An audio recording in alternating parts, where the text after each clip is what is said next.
See, about to turn the recorder on right now, so it's recording for right now, and now it's about to turn the video right on. Good to go? All right. Hello. This is another episode of the Mental Threads Podcast, episode 177. I am here with my associate right here, Mr. Bambizilla. If you'd like to say it, make some noise or whatever. What up, man? That's right. Make some motherfucking noise. Yes, I know Bambizilla from a whole lot of events. Usually started from Drew Billions and Trey Rhodes. And you were out there for the second Charlotte Spark, right? Yeah, yes, that's right. 2023 over at fucking Starlight. Yeah. That was a blast. Were you at the first one too? I was not. I was I must have just been getting back from LA and just getting back settled to Charlotte. But I didn't even catch wind of it. So yeah, man. Unfortunately. But the second one was dope. And at that one I met a bunch of dope artists and made some really good connections. A lot of community came from that festival. Yes, it really was a lot of community, bro. Yeah. Like, Trey was killing it, bro. Yeah. Like, seriously. Yeah. Because it felt like an... Andrew, shout out to Drew Billions Andrew as well. Billions, too. Yeah, definitely. Both monumental in that had space. them both on the podcast, too. So this is kind of like an extended universe in a sense. Yeah, so man, like, yeah. I'm just seeing each other, like, at the... Were you at the last Charlotte Spark? No, I had just moved to Atlanta when it went down. And how long y'all stayed in Atlanta for? So I've been out there going on 4 months now. Oh, okay. And he's been out there at least a year now. Okay. So yeah, it's a fresh thing for both of us pretty much, but it's a fast paced place. Yeah, so shit is bubbling, you know. And how y'all adjusting? Y'all adjusting pretty well? Yeah, man. I mean, it's just like picking up with the same kind of energy and momentum we have here, and applying a lot of the same strategy as far as like getting out and getting to know motherfuckers, and keeping our eye open for, like, I like to call fertile soil, like where it's people that you can really vibe with, build shit with. Yeah. Okay, and really watch out for janky promoters as well. That part. All that comes in handy. And it's just, I know it must be even a little bit more difficult because, like, Atlanta's already an established city. So, like, everyone said, like, hey, I know a guy. You must really, really know a guy and everything. Whereas, like, in Charlotte, we're still trying to build that infrastructure and everything. But I applaud you, and I'm going to just say Nasha. I'm not going to say his government name and everything. Although we cool like that, but it's like, I don't want to just put people's government name out there. But anyway, regardless, it was just but I just taking that first step to actually step out the city to trying to do something. And Atlanta is a major city in hip hop anyway, so it's like, you know, if you want to make progress, you got to take risks and everything. And it's like the Southern Mall metropolitan like us, but I know their prices of rent ain't going down neither. So it's just like, that's how you know it's popping right now. Like, I think they just like us, man. They get 100 new civilians every day. Like, someone new is moving in out there every day. Is it New Yorkers as well? Yeah, but a lot of Southerners. Like, the Southerners is holding it down. The New Yorkers just, they don't stand out as much as they do in Charlotte. Oh yeah, you know what I'm saying? I haven't found that, like, little community of up Northerners just yet. I'm meeting a lot of country folk from Alabama and, like, you know, Florida people. Yeah, like, I had no clue how intermingled Alabama and Florida is. Oh yeah, they're like right next Georgia. to each other. Yeah. I think they share the same coast. Yeah. I think too. Like, I think in Missouri also. I'm not sure. Like, I think they had a show about that on TV. It's like Floribama Shore. Yeah, that's what they called it. Like, Floribama. I don't know. I never watched it. It was like, I know, right? It was after Jersey Shore. That was beyond my MTV days. Yeah, people weren't. I mean, I don't know. People weren't feeling it. I ain't watch it, so I ain't going. Yeah, it was way more white trashy. Yeah, you know, it was kind of leaving the Guido aesthetic and getting more. I was messing with the Jersey Shore just a little. Yeah, Jersey Shore was pretty fire. Yo, I watched that shit for a good 3 or 4 seasons. Yeah, you know right. You checking with the family vacations on it too? I feel like I do just from time to time, just to kind of see, like, you know, where they're at in life and everything. I see your sister now in the background. Yeah. She's me and her both were raised in the big bang of reality TV. So, but I feel like she definitely, being younger, she caught on to more shows. And, you know, I think that women just enjoy reality TV more more than guys. Period. I mean, it used to be lit though, like, you know, Flavor of Love and everything. Those like, type of shows. I Love New York, Real Chance of Love. That was my shit growing up. That's one of a kind time. Like, you had to be there. Like, you can never bring that type of shit back. Yeah, that's you know what I'm that's saying? the They tried. That's a reality show attitude there. Fucking peak. I don't know if you're a you know what I'm wrestling saying? fan, Like, but- it was, yeah. I mean, but it was rare for shit to turn into some wrestling shit. You know what I'm saying? Now it's all based around fucking combat skills. Some people fighting. Like, Yeah, for nothing. that's how you audition. Okay, can you whip that bitch ass? It's like, are the conflicts even authentic anymore? Like, it'll be like, nah, Barely, bitch, that's bro. my butter on my fucking waffle. Don't take that shit. Like, you Basically, slap her over a stack that's of what butter. it seemed like, bro. At this point, and you know, what's crazy is I've been caught up watching that type of shit too. You could get reeled into it, and that's how I know it's dangerous for the mind, because Yeah, it's it's just not too my toxic. Just too it's not my toxic. go-to. But if I start watching it, then I'm hooked on it, and then it's like stuck in my head while I'm going about my day, like imagining bitches getting punched and just like. Well, we could talk about reality show. Let's talk about you, Bambizilla, and everything. Because I know, like, when we first met at Charlotte Spark, the second one in 2023, like we said earlier, I feel like that was my first introduction to, like, a lot of artists in Charlotte, you know. And I feel like since then I've been in constant contact with a lot of them, and since then we've been kind of seeing each other from event to event as well and everything. How do you feel about the infrastructure in Charlotte and us building a community? Will you say we're kind of building a little bit solid so far? Definitely. I've seen a lot of growth, man. Like, I really feel like it's kind of grown up with me since I graduated high school.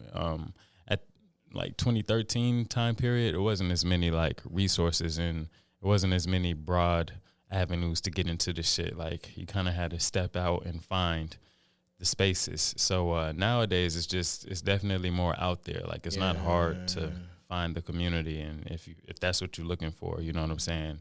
And it's very like, people are very accepting here. It's very versatile. Like, it's a lot of versatility going on, and it's a lot of variety of cultures and styles. So that's all that shit I love. I love to see, and it's you could tell that it's a new energy.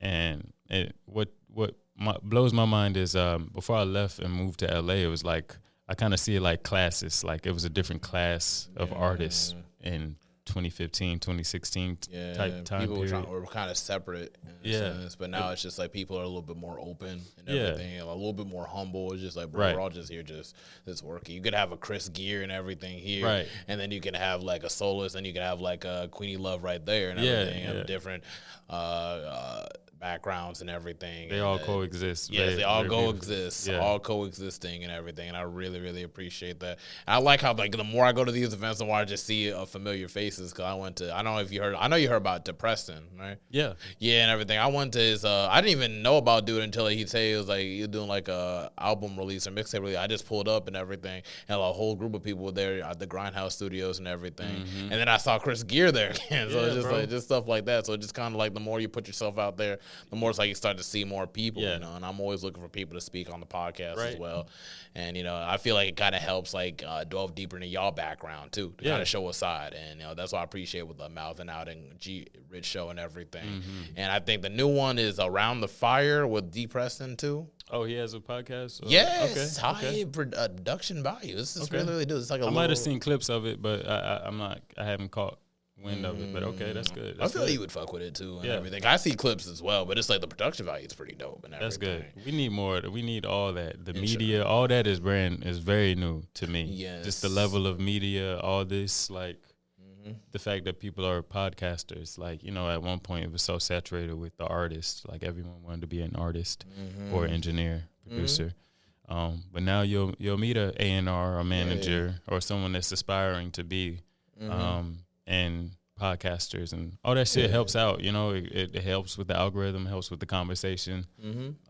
It gives people a chance to tell their story, because at the end of the day, the talent is one avenue, but people attach to the personality and everything. And like, for instance, like even with Jelly Roll as an artist, like I ain't even a country fan and everything, but like, you know, as him as a personality, I fuck with him as a person. So I think around the time, if I find time to listen to his music, I'll definitely like resonate with it, even if I'm not a country fan, just because he's a dope person and everything. And it's like I even checked this documentary out and everything, and like listen to his podcast episodes. So I'm just like, you know, the more we do stuff like this and we build community and everything, we can be able to look back at these episodes a year, 2 years from now and everything. everything, and just kind of be like, oh wow, this is how I was thinking like at this age, or this. Yeah. Oh wow, and then someone might pick up this episode. Oh wow, hold up, this is Bambizilla back there before he really blew up and everything. You know, stuff like that. So it's like an archive collection of information from like, you know, like it's like a time capsule. Yeah, for sure.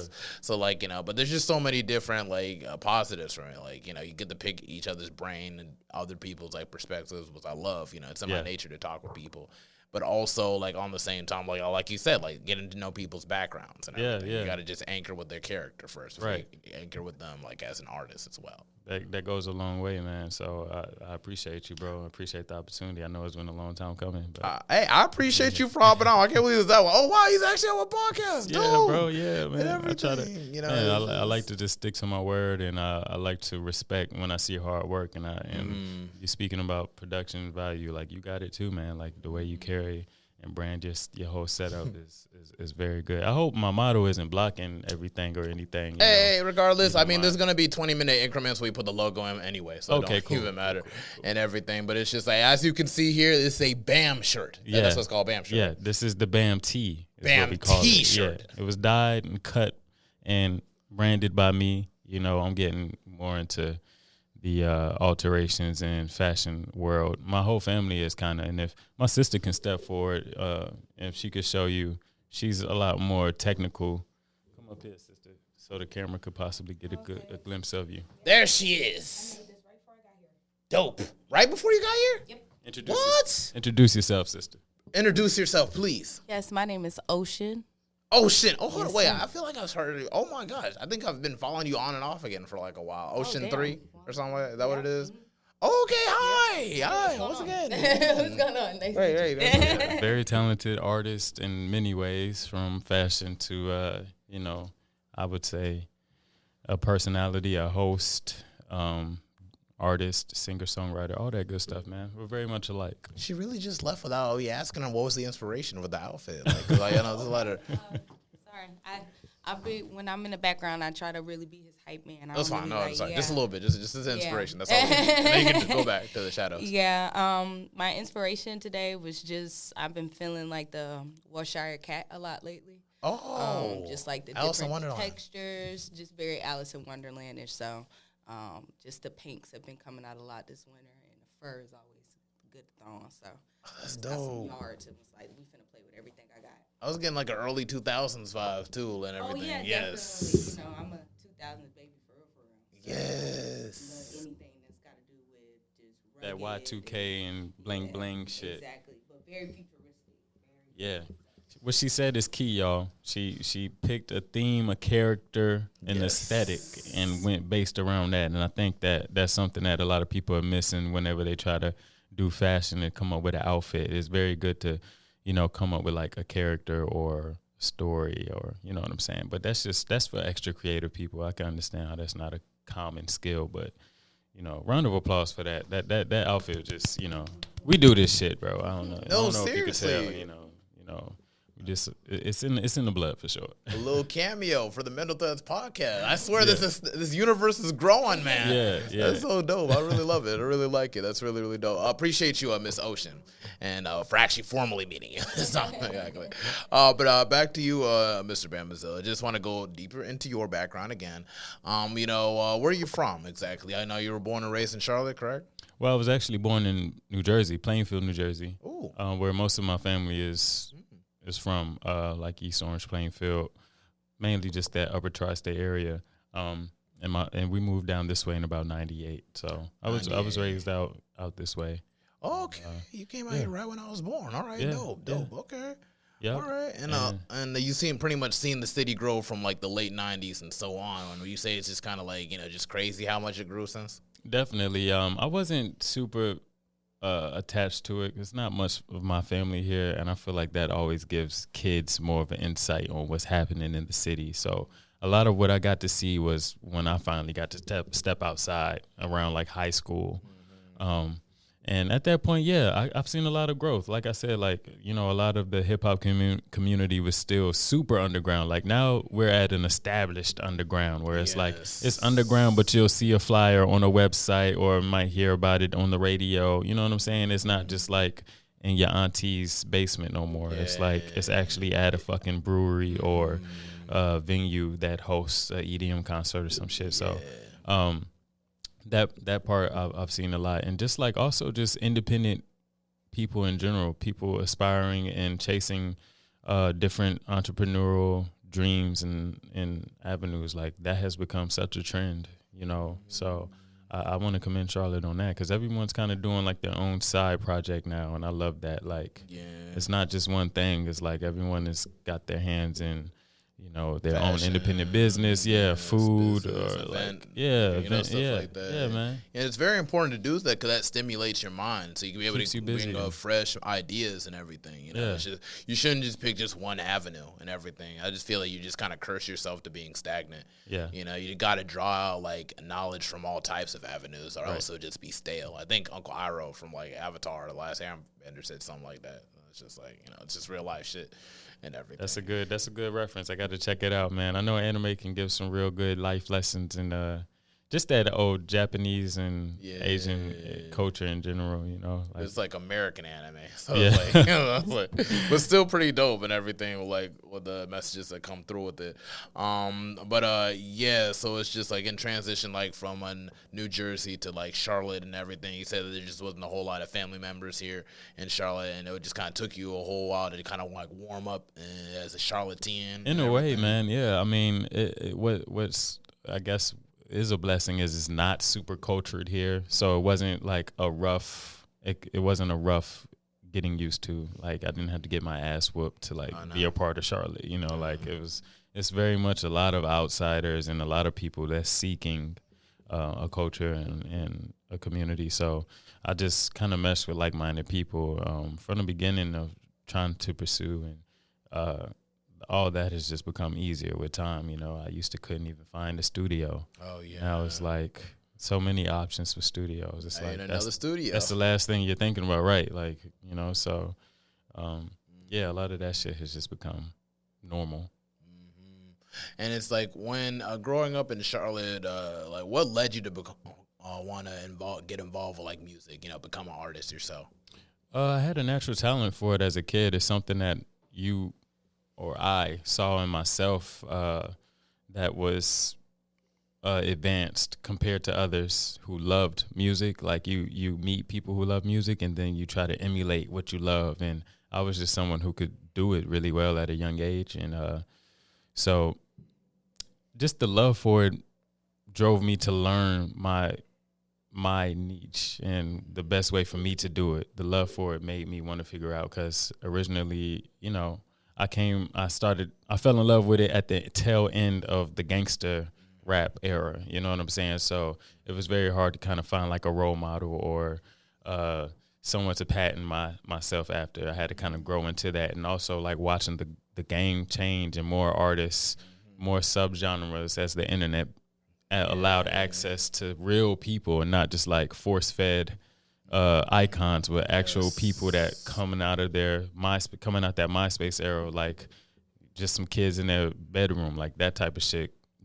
Let me know, like, damn, I could do this, and there's different styles that I could tap into and still be myself, you know. So, but once I graduated high school and I wasn't on a strict college regimen or routine, I knew that I had the space and opportunity to really go for it. So I just started to really try to find answers. I got a group of friends. We all just started hitting the pavement, trying to, you know, figure out the best way to get involved. So from there, it just grew. And were there any like key artists that kind of inspired you? I know you mentioned it's like the MySpace era. Well, I've been thinking like, you know, you're pretty much referencing like the transition from the gangster, the Kanye West era to the blog era and everything, which is a very transformative time in hip hop and everything. A very joyous time, because during that time we were introduced to Odd Future, Tyler the Creator, Earl Sweatshirt, and Mac Miller and everything. So we get introduced like alternative rap and frat rap, which like, you know, Mac Miller was frat rap. You know, Miller, like that Asher Roth, you know what I'm saying? Wiz Khalifa, which is a big one. And everything. Right. I just listened to his podcast a while ago, like on Shannon Sharp. Yeah, and everything I want to check like that out. that. And it's like from him going to like, from that to like really like having like billions of streams on like, like the Fast and Furious song that he did. Right. And Black and Yellow. Did Black and Yellow hit 1 billion yet? I'm sure it has. It probably has. Yeah. And everything. And it's just like now it's like he's pretty much sewn into pop culture of his own city. Yeah. With the Pittsburgh Steelers, whether if he meant to do so or not. He created an anthem that's not going anywhere anytime soon for sure. And he's not a gangster by any sense of the word. He's just a stoner. Yeah. But he makes good music. Right. And everything. And I really appreciate the blog era for like kind of just opening that window where you don't have to be like in a box. Yeah. Because I feel like that was just kind of like detrimental to like just like artists in general. You know, it's just like that you feel like, oh, you got to put on a persona of being like this overly cartoonish, tough, like you got to get shot a couple times. Right. It's just like ain't nobody got health insurance for stuff like that. Like it's just at the same time I feel like it just opened for more real voices to kind of get involved. And that's very important for our people in general, like Black people. We really needed that because unlike most races here, we don't get all the opportunities to really be human. And so for us to see our idols as these super niggas that, survive things that no one can really connect to, I think was driving us really crazy for that period of time where now we can identify with so many different people. I look at celebrities kind of like how ancient people looked at gods, like you embody a specific God when you wake up and you want to be beautiful and powerful. You want to be like Ocean or like Shango. You know what I'm saying? So celebrities do that for people. And if you can't wake up and be someone that's positive, you're waking up being a toxic person all day. It's going to have an outcome on your life. You're listening to just that toxic shit that's only an occasional. It's a drug that's only for an occasion. It's not a drug that you should do every day. Certain art, you know what I'm saying? Yeah. So it's just like everything. Everything is a part of your diet, like from like what you eat to what you watch to what you listen to. Right. And it's like, like if you listen to all types of just, smut and just I kill this person or I do this many drugs and everything. And you see like how it gonna affect a whole lot of people, like the more you indulge in that. Like for instance, Future influence on Juice WRLD and everything. And Future don't even do drugs like that. So it's like, but you put this this persona that you're this drug user at 40 and everything. Yeah, he's 40, right? 40, 50, somewhere like that. 41, 41, yeah. In your 40s. And it's just Juice WRLD literally, like, indulged in that drug life as well. And Juice WRLD and Future did a whole lot of music together as well. So just doing, like, projects with your idol, and then now it's like you're overdosing at the airport. You know what I'm saying? So it's just, I feel like everybody has a certain responsibility to their audience and everything, and like the messages they give to their audience as well. We definitely do. I mean, the artist is a great example of just what every human has an impact on their community in that way. You know what I'm saying? We're just the ones where you can see our words and you can see our actions affect a lot of people. It's usually on mainstream, but or widespread and everything. Right, but that's a great example for every human being. Like we all have an impact on someone. Everyone is being looked up to, So that right there is just like it's unfortunate, man. You know what I'm saying? And that type of shit I take to heart, bro. I'm real sensitive about my people and just our journey with equality and human rights. And I feel like there's certain opportunities we've been given, but also been like taken advantage of. Yeah, definitely exploited. You know what I'm saying? Whenever we've been given chances, so it's about taking that back, that narrative, and just making it real for us. And just focusing on our general health, too, like spiritual, physical, mental health is a big one. Because it's like everything I feel like starts from just like how like you think or how you process things. And like just how you're willing to just, process traumas and rejection and so on and so forth. And some people might go out for a run. Somebody might read a book, and some people might bump their favorite Gucci Man song or whatever. But you can at least separate the art from like, the reality and appreciate the art for what it is without trying to bend your reality in a negatory fashion and Yeah. everything. And I just feel like, like everybody's experience is different. For sure. So it's just like, I'm not the one to kind of point my finger and say like, oh, this, you can only like, do this and live like this. I feel like everybody has their own life to live and their own decisions to make, but to just be mindful of what decisions they make and like the effects that it might have on your loved ones and your community as well. And it's just like, in regards to speaking about all that and just how these artists reflect their audiences and everything, what is your messages when you put out your music? Or how would you like to reflect in your music? What message you want to reflect in your music, and how do you want to affect the masses as well? I just want people to accept their truth at the end of the day. I want my story to always sound unique to who I am. Like, I want it to be as pure as possible. And so I want others to be encouraged through my art to be themselves, to accept their journeys, and just to be able to get through their day-to-day, just knowing that, someone is just like them, or someone is very different and can claim all their bullshit, and put it on full display for you to judge or be entertained or educated about. Also, just I like to educate in a lot of ways. I like to put people on to information that they may not have been hip to. And, I like to inspire people to just, live better in a lot of ways. Like, I just got that kind of morality where I like to see everyone tapping into their full potential. And I'm on that same journey. I've always kind of wanted to be the best person I could be. It's been a long journey. It's been a process. I'm fucked up like everybody else. But music has been very therapeutic, and it's helped me stay super conscious of myself. And with this conversation, there's a lot of things that I haven't allowed myself to get involved with because I have this delusion of myself being bigger than where I am now and having an influence. So it's a lot of bullshit that I've stayed away from, and I really try to stay clean, because we as black men, we're all like 7 degrees separated for some street bullshit, some illegal that we could get into to try to, cheat the system or like get ahead, get by. Yeah. And when you become an artist, we see all the time how that could set you back, the illegal shit and the bullshit that's around the industry. So that's something that I've always paid attention to as well, just like showing people that there's a way to get it without getting involved in some shit that's going to have you set back. I've seen it way too often. Way too often. And it's just one of those things where it's like, I feel like in the background for a lot of this, I feel like a lot of this is just more orchestrated, because like right after the Black Panthers operations was shut down, very brief compared to a lot of the gang activity that's still going on to this day.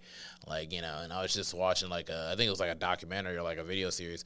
And it's like, well, they're literally speaking all the things that the Black Panthers like brought, like, the free lunches that were reflected in school lunches even today. Yeah. Or WIC, which was also, pushed to this day and everything. So it's like, for such a terrorist, a horrible group and everything, for them to do so many positive, I hear shit the KKK has done that was positive. Or that was like innovative. You don't. It's just they're very traditionalist and they're weird hatred. Yeah, just like, and a lot of them are in very powerful positions too. And all the Black Panthers was taken out. Yeah, it's everything. So it's just something to keep in mind, just to give way to the crack epidemic and also like gang activity and everything that's done. Hip hop was born out of that. We didn't have anything else after after Malcolm, JFK, Martin Luther King. Yeah, we went to those parks and started partying, turning up. And who would have known we were creating something that could give us an opportunity to create opportunities. But at first, like, rap was used as a way to, like, inform the masses of what was going on. Right. Like unemployment and everything like that in the crisis, like stuff like that. It wasn't just like, born out of the era of just like this complete conflict. It was actually used to be more informative about the conflict instead of like just to like indulge or to endorse the conflict in a sense. You know what I'm saying? Well, definitely a golden era, I think. And in its original birth, it was definitely straight up party shit. Like, Obviously. party music. But I think that's when we did spread our wings. Is when we started having artists that vent exactly and could give a depiction like a Melly Mel with the message. You know what I'm saying? Broken glass everywhere. Like when you hear it now, it's like that's some basic shit. But back in the day, they were calling that reality rap. Yes. Because most bars were just like silly little. You know, I'm a pretty motherfucker and I take your bitch. Like it was very similar to the bullshit we rap now, but it took a few people to really like tap in and be like, I want to be like Stevie Wonder, bro. Like I want my shit to sound like a story, and I want you to see what the fuck I've been through. You know what I'm saying? So, but I feel like that's the golden era right there when people started really painting the picture of what's happening. Then like.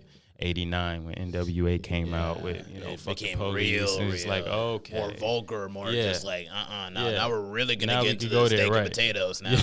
You know, it's just like, at first it was like with the Slick Ricks and the Curtis Blows and everything, the KRS ones, which I actually got to see perform, and I also got to see Big Daddy Kane too. Oh, yeah. I even took a picture with him. Yeah. Okay. Yeah, because he used to teach at my university at one time. No So he would swing by every once in a while. So Damn. the sad thing, this is like around the COVID years, so everybody had a mask on, so you don't know for sure if it's him. But it's like, I took a picture with that's my him, friend. I swear it is. Yeah, and there was like a bag. I got Chick-fil-A on the floor. I don't know why I had Chick-fil-A in my I was like, You weren't ready, bro. It's just like, even my brother, why you put the Chick-fil-A in the photo? It's like, it's a different time, man. Who knows? Who knows? Maybe they ain't got no Chick-fil-A bags in the future. We gotta talk about this.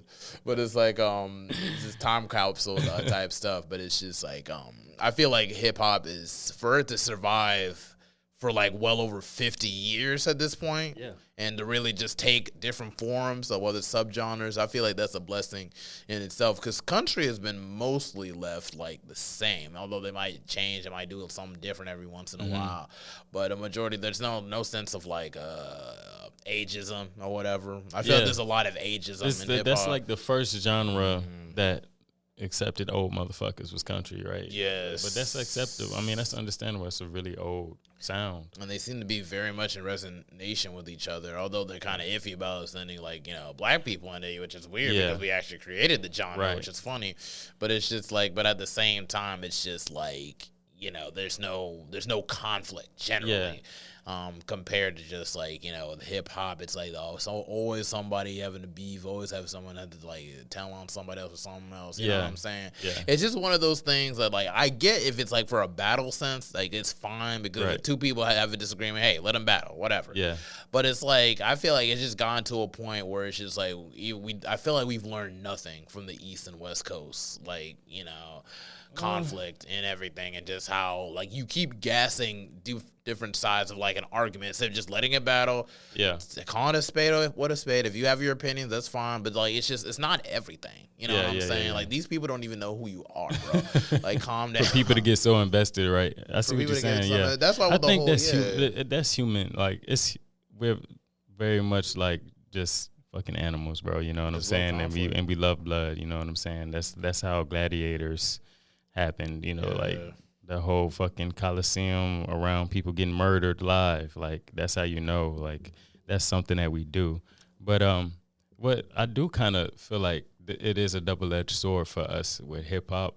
Out of all art forms, we are, like, one of the few mediums that can survive on negativity and, like you said, beef. Like, people come on podcasts prepared to diss motherfuckers, you know what I'm saying? Just because it's gonna cook some shit up, you know, it's gonna conversation, and a lot of times you realize that that's actually missing in a lot of hip hop communities, bro, you know, but only because that is the essence of where the art form comes from, you know what I'm saying? Whereas other art forms, I feel like it might stagnate. It may make them more stagnant. You know, it may be why it's not as interesting to watch rock and roll now, because you don't really see what the fuck they got going on behind the scenes. Like, it's very much controlled by the industry. There's been a few times where rock stars have been beefing, though. I want to put that out there. And but it's more like, you know, legal matters. It's just like, like freaking, like, no, that's my thing. Or, oh, I don't like this sound. I'm just going to go to another band. Like, it's usually just something like, hey, just go your own way type stuff. Right. Like, hey man, it took like one Asian girl to like break up the Beatles. Like, you know, it's just, but they all went on to have like great, wonderful careers. Like, it's just, for the most part. It's just so it actually kind of worked in the better to that. There was always a positive. Whereas like for hip hop, I feel like negatives end up with even worse negatives. Like, you know, it's just like with like a death of a artist or it's like a drug overdose and everything. Right. Some people getting exploited in the system. Yeah, they sign to an artist and they have to fall out with that artist, end up beefing. You know, so we see it too much, and it's just like I feel like hip hop I feel like it's sad that 50 years into this stuff, like there's not a whole lot of like, you know, black executives, like say Jay-Z. There's not a whole lot of that. A lot of our checks are determined, or you know, masters is determined by people who can't really identify with the struggle and everything. Real shit. Like right now, like I don't know why I probably need to do more research just to double check and sure, but there should be like record companies owned by like KRS-One or a Slick Rick or LL Cool J because they've been here like the longest. Yeah. And it's just like, and they survived so many decades, you know, and like, you know, I was really hoping. Like, I don't want to say hoping because I wasn't alive when this happened, but like when Biggie and Tupac passed, could you imagine if they would have like never had to get killed or whatever? I could see Tupac and Big, you know, running their own some like executive type stuff. Like maybe Tupac, like Dr. Dre is like, like Dr. Dre. It would have been more Dr. Dre's for sure. And Ice Cube doing Lynch Mob and everything, and then just stuff like that. You know, like the more you own, like the more we have ownership of our own genre, the less they can dictate what messages can be put out there. Because it's like, it's really, those are the culprits behind the whole, like, you got to kill these many people. You got to do this many drugs. It's how like, agenda gets put out there without us having approval, because it's somebody else that's pushing it, not us usually, you know. And to me, we're seeing a turning point with that, to me. You know, even with the biggest beef this year, I saw it get executed in a way as like I was inspired and I could see this shit being done on a professional level now. You know what I'm saying? I could see rap battles on Netflix now. You know what I'm saying? Because of how clean this shit. It was a lot of dirty words and information being spread, but it was the cleanest big beef we've seen in a minute. As far as Kendrick violence, and, Kendrick and Drake and everything. Drake actually sued the guy. And everything. So to me, do what you gotta do, man. To me, I saw a lot of growth in it. It's like it was a sophisticated showdown, and to me, I feel like if other artists can take notes on, and a lot of artists did, because a lot of people went at it this year with the bars and was just like, fuck it. You know, we as a genre, we fell as far as sales within the last 2 years. It was like for the first time in 10 years, we weren't like the number one albums within, you know what I'm saying? Or the highest sell albums. We got no soul. We like to make trendy music. We like to make TikTok songs. Like stuff that people like twerk to on the TikTok video and everything. Like we neglected making albums like a Lauryn Hill, Miseducation of Lauryn Hill, taking or like risks. Illmatic. Nas Illmatic wasn't even that long. When you think about it, and he made it when he was like 19 and everything. So it's just something to keep in mind. So it's not like it's impossible. It's definitely not. And everything. And it's I don't want to like have to like, you know, compare and contrast the generation like to people back then and everything, because it's not fair. Because you know, we all go through different experiences, but it's also something to keep in mind. It's just a lack of focus to actually building a body of work that can be revisited. And like, you know, those are the ones that get the Grammy awards and everything, like a Tyler the Creator, you know, like Nas got like King's disease back-to-back years and everything, which is crazy how he never had a Grammy beforehand for Album of the Year. But it's like, you know, just see how long it took for him to reach it, for all the classes he had. That shows a lot about the chemistry of what's going on in the game right now. Like if you study and see that there were no old head rappers back, you know, of course the genre is young too. So it's like Nas is someone who grew up with the game and with the industry. So I love that story because it shows that later in age he got it. And it really just kind of kicked down the whole ageism that happens in hip hop, which honestly happens in every genre at some point. But I feel like the genre aged itself. And now it's like, well, how you going to be discriminative towards the old poster child of rock and roll just because he's 60 now? You know what I'm saying? So that's where hip hop is. Like the old poster child is LL Cool J. He's pushing 60 now. Y'all gonna tell him he can't drop an album and go on tour with all his old head homies? Yeah, do that. Now's the time. Like, it keeps they're all the part of alive. it like alive and Yeah. everything. You know, Everyone's portion of it. everyone that went on tour with him, they healthy, they doing good. All their music is timeless. So it's just it's putting that flag in the sand. This is an industry that's not going anywhere. It's official now. Yes. They thought hip hop was a fad back then. You know, in the 80s, they thought it was just gonna come and go. Yeah. So I feel like us seeing the generation older than us being able to get to the money, you know what I'm saying, and still aspire to be executives and still, you know, try to make those chess moves to become like actual bosses. You know, I feel like that's just going to keep the climate in a nice, healthy space. Oh, yes, most definitely. I definitely feel so. And it's just like, even though we are at a bit of a decline, like country music is beating us, but people, they're like, oh, what country music? But like, country music has soul. Like, you know, hip hop has lost its soul. That's one thing I'm noticing. Like, I remember hip-hop and R&B artists used to collaborate, like, all the time. And it would just they'd be like the cool cousins that kind of chill at the cookout type, you know? Like, they're different. One goes to church a little bit more. One maybe runs in the game, but they still kind of hang out a little bit. You know what I'm saying? You know what I'm talking about. Like Gangsta's Paradise and shit. Yes. Or, like, you know, like that one song.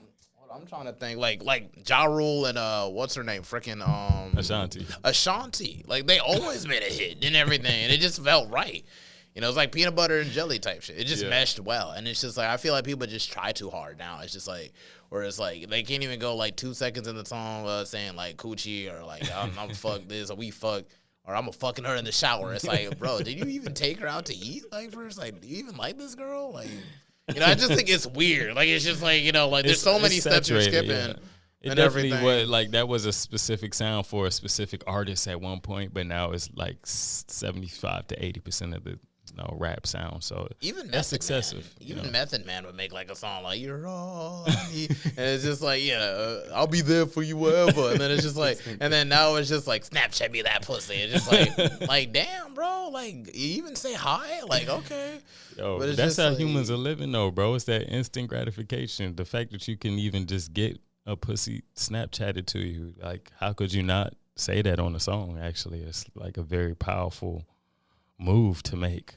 But, you know, I feel you, though. Too much of that is going to fuck the game up. It just makes it hard to invest in it because it's like, dang, it's like, bro, you can't even show this to none of your kids. Though. Like, this is real music. Snapchat me that pussy. And that's where I come in the game. I'm the nigga. My song is about being left in the DMs unread. Like, goddamn, man, what the fuck? What did I do wrong? You know? No, seriously. But I feel like that's the shit that these niggas need to hear too, bro. Like, everyone ain't just getting the bitch that they thought about all day instantly. You know what I'm saying? And everyone ain't walking around dodging bullets. Like, sometimes just living life you and fumble everything and shit like that, and just trying to learn how to find the way to like just process that and everything. Like, people forget that Tupac was very, very deep in his lyricism. He would make a song about a woman, appreciating woman, then make a song about like a woman trying to turn a life into a prostitution after having a child at a young age. So actually even speaking on the reality, and then also speaking about his mother, like honoring women. That's a song just respecting women,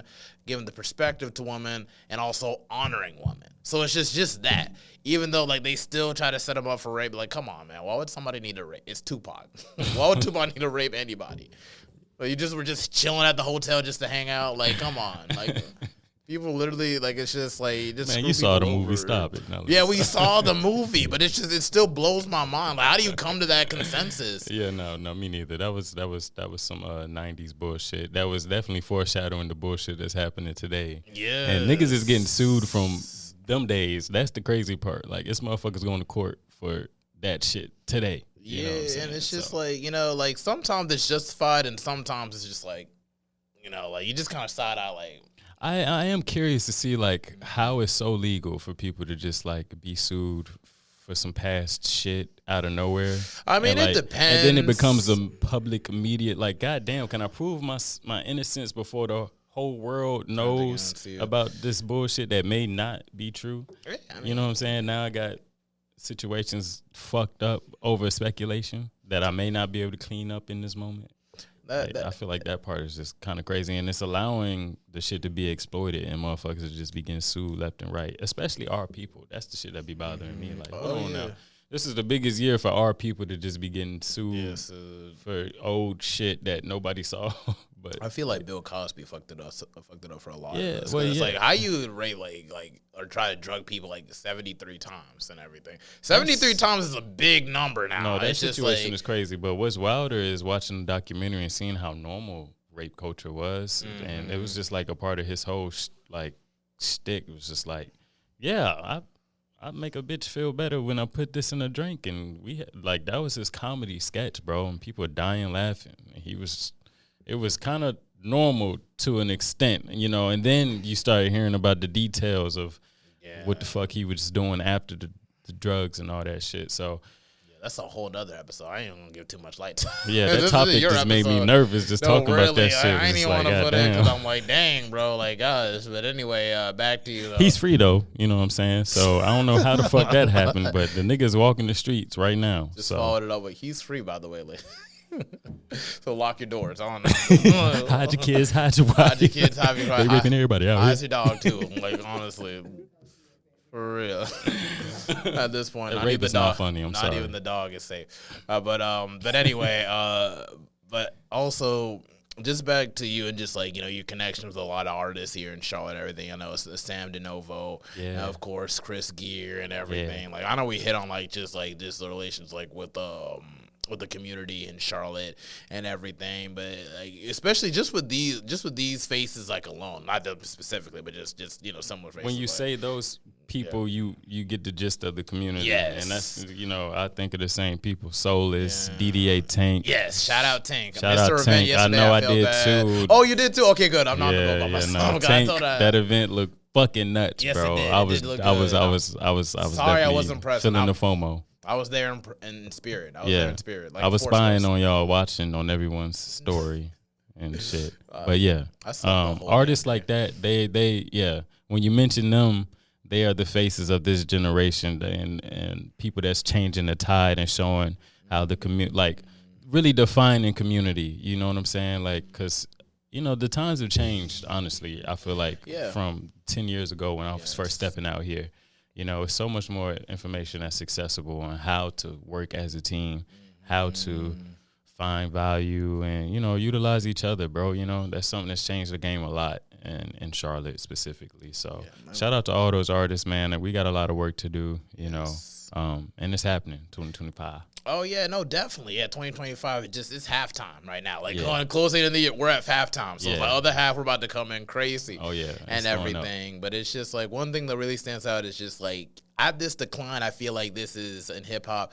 I feel like it really opens for something new, something fresh, and it's just like if we can push like a wave of independent artists in Charlotte and everything to really like, you know, put their sound out there and everything for other people to just kind of take adherence to, you know, take notice of. I feel like that could really bring not just a whole lot of like ears to just the content in Charlotte, but it really brings a whole lot of eyes to the city of Charlotte too. You don't know like what type of positivity that comes with it. Even though like when Wiz Khalifa dropped Black and Yellow and everything, it was just like the Steelers still lost that year to the Packers. But it's still, keep in mind, it's just like, but people were buzzing. Like the energy was just. That's a great example of what an artist can do for a city. You know, it's happened so many times. How, you know, but different cities invest in art communities. I don't think that Charlotte is an art city. You know, and honestly, we're getting there. We're getting there. We're building that infrastructure. Yeah. That's the beautiful thing about this time is that we're building the foundation of what might be like a great infrastructure for tomorrow. Because it's a money young city. You know what I'm saying? Let's face it. This city like the money. And until art really is high value here, I don't think that, you know, the infrastructure will be invested by the city so much. I see it happening slowly, but the people are putting on, and, you know, we kind of meeting somewhere in the middle. Yes. But, you know, when you think about other places like a Pittsburgh, I don't know too much about their community either. But that's just a great example of you how. know, two artists, Mac Miller and Wiz Khalifa. Yeah. You know? And, you know, they are great examples of how to be role models in the community and Leaving an impact. Yeah. And it's things like that. That's the shit we want to do. You feel me? That's we are no different than those artists right there. Like, we do this shit every day. We wake up, live, and breathe art, and you know, to be recognized on that level is a goal. I would love to make an anthem that everyone can sing. Yeah, like the new PD Pablo. Come on, Carolina. Yeah, they be playing that shit in Atlanta. I'm like, okay, that's how you know you leaving an impact. You know what I'm saying? Like, I think you're on the right path for sure, because like just your consistency and everything, and just your stage presence and everything. Like when I was like at that, what was that thing called? Like, Post Experience. Yeah, Post Experience, like De Niro Ferrara at the place too. I was like, you know, I was like, dang, we have venues like this. And I'm like, we like what? This stuff is just hiding right around the corner of my house. Seriously. And it's just like just the production value. I'm looking like we can really make something work if we just put up. And it's just like it'd be a situation like that. I wish there was more people here. You know, like it was a good amount of people. The energy was there, but it should be no reason why it's not full. You know, it's just like we need to really reinvest in ourselves, but at the same token, take that risk. And you took a risk to step out to go to Atlanta. So it's like, you know, once people start noticing you in Atlanta, Charlotte, knowing that we're like kind of like a dick rider city, which I hate to say it, but it's like you got to really blow up somewhere else. Like J. Cole had to step out of Fayetteville to go to New York. After people fucking on him in New York, he got that sense of New York and everything. He was able to establish his name right there. And, you know, we just got to kind of follow suit with it. We just got to keep making that same step of just hopping out the city just for a little bit, getting your name out there, hop back. Hop out the city a little bit, get your name out there, you know, pass it out. Because as soon as, like, you know, people fuck with you, like, nationally, that's when, like, the city will be like, oh, yeah, we always mess with that. Oh, yes. It's just like. I'm glad you know, man. Shit. I know. We're aware. But it's just like, you know, that's why I'm not against people, like, who just want to step out. You know, me Solus was talking about it, too. Because he's saying, like, oh, we need to really, like, you know, take care of our own. We got to be able to build our own thing. And I'm like, yeah, sure. But at the same thing, like, got to see it like a worker bee. You know, you're out there just getting the pollen or whatever, and then we're just creating the honey for the hive and everything. And that's just it. You know? I like that mentality. Just see it like that. You know, and Solus is big on, and I love his mentality too, because you need both. You need worker. You know, you need someone who's gonna hold the fort down. You need an individual like me who's just gonna end up traveling and getting out. You know, it's just already a kind of a part of the way I get down with you know, my approach anyway. So shout out to Solus, man. That's my fucking brother. Yeah, I saw him performing last night, serenading a young lady, and I'm telling you, that DDA Day tour, that shit look beautiful, bro. I missed it, man. I hate it when I missed it, because it's just like, bro, that's like where I'm supposed to be. Like, it's just when I'm not there, it's like, oh dang, bro, I'm left out. I ended up in a strip club last night, man. That's where I was supposed to be. I was at the DDA. What strip club were you at? I was at a strip club in Atlanta called Stokers. Yeah, obviously Atlanta. I was about to say, like, yeah, because I was at a strip club too, but I was working there. Oh, you work at a strip club? Yeah, I work security. Oh, you was bashing the nigga head in? Nah, it's not like that, bro. Like, can you imagine this nigga, like, fucking somebody up? It would just be funny to me. Not saying you're not. I mean, I put a suit on and everything. I'd be like Bruce Wayne the Batman. So it's just like, you might not even recognize him when you get there. But it's like, I just feel like you would still be pleasant and nice. Always whooping pleasant. Someone's ass. Like, always pleasant. I try to tell you, bro. Like, am I hitting you too hard? I just want to let you know. You pushed me to this far. I didn't mean to do this. It's all on you. It's like, you're all right. All right. Address yourself out this building at once. But it's like, yeah, yo, I should have, man. That shit was a vibe. But shout out to that type of shit, man. We need more of that. Next year, I will be moving myself into the forefront and doing more curating. I think, you know, next year, you know, I've never really headlined shit. Just me, myself, or like me with my friends. Yeah, next year is happening. Check us out, February. Me and my sister, we both got something special coming your way. Because she's getting back into the mix with her music and her hosting and whatnot. So we want to make sure we definitely leave a big footprint in, you know, the community here and leave a stamp. So that's the type of shit we focused on. Yeah. So DDA is really an inspiring artist. It's artists like that. Like Nigel is one of the first artists I met. I met him at one of his events back in like 2015.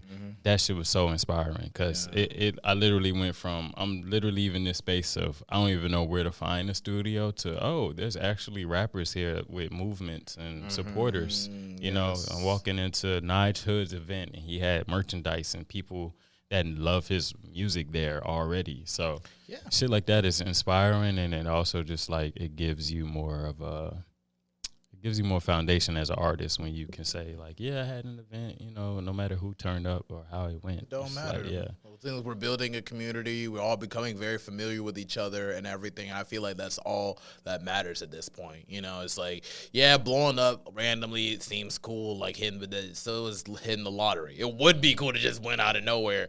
But I feel like, you know, you get a lot more out of life as an artist, like the more you pretty much put the work in and just look back to see, like, you know, like what you've built off that foundation and everything. And I feel we're going through a very transitional period.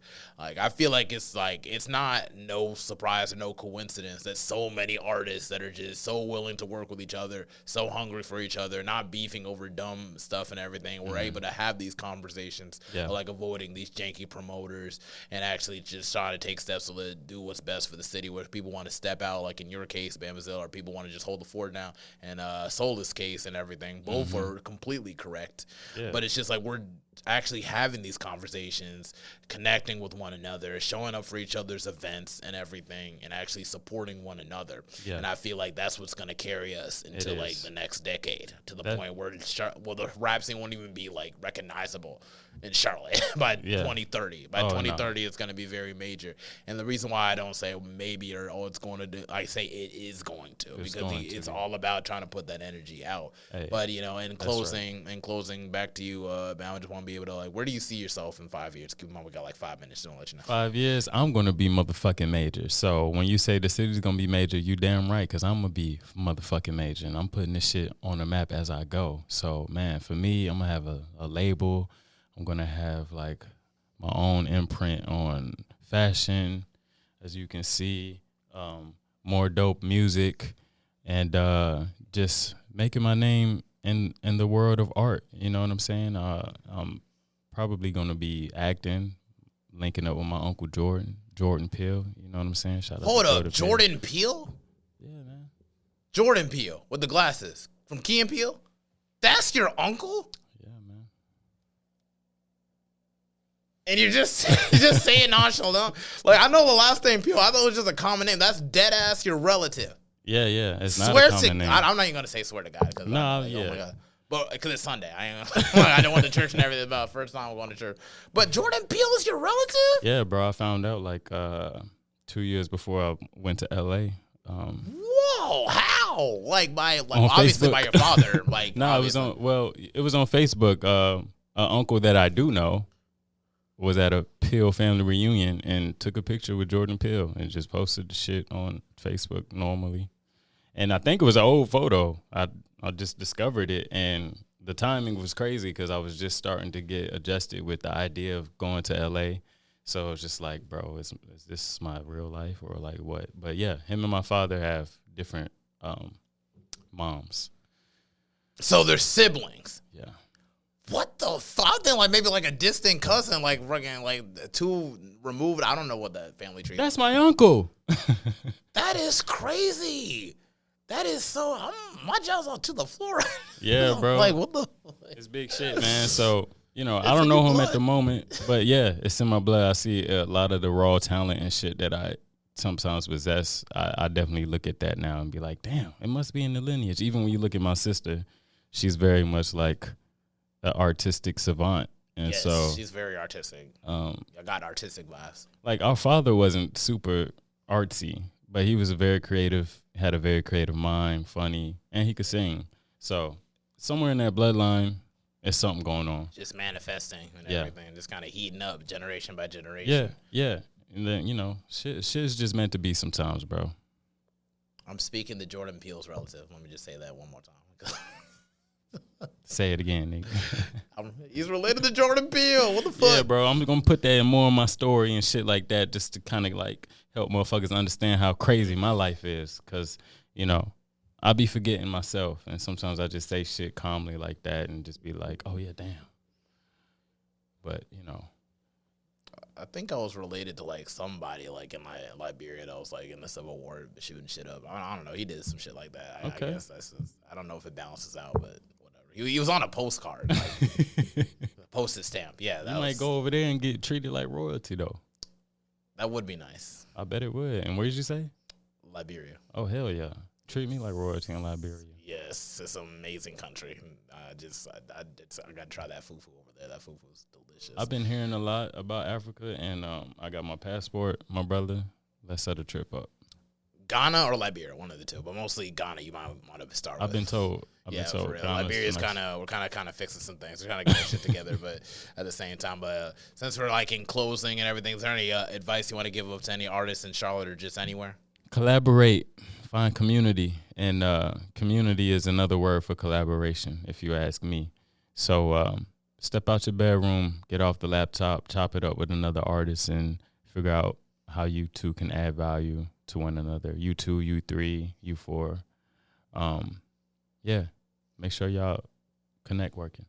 You 5, you 6, you 7, you 8. There we go. Yeah, all types of numbers. We keep going.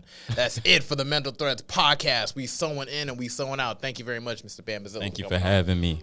Dope conversation. Yes. Jordan Peele. I'm sorry. I'm just stuck.